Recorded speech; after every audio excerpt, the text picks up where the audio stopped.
Hello, teacher. My name is Ana María Isabella Mangiameli Bevilacqua, and this is my job.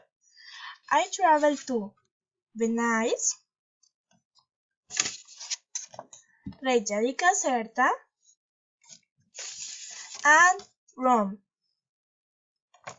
Monday, 1st March. Today I am visiting Rome, and I was also visiting my grandmother. The language that you practice is Italian.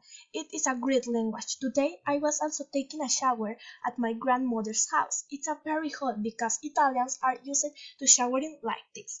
My dad took I to the Coliseum, and love, I was meeting my mom. Took a one photo when a pizza man was dancing. It was very fun. Tuesday, 2nd March. Today I am visiting Campagne. This is a great department where the language they practice is Italian. Of the places that in Champagne I went a fortress. And in this case today I am visiting Reggio di Caserta.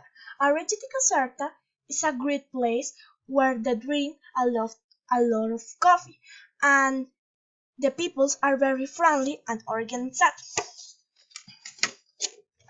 Venice. Oh no, today is my last day in Italy, but I does not matter. I will visit more places. Today I was visiting Venice. The language they practice is also Italian. Also today I was in una gondola. This is a boat that takes you on tour of Venice. I was also at the Venice Carnival. Was the best. Are are we sing at the same time? Bye, teacher. Thank you.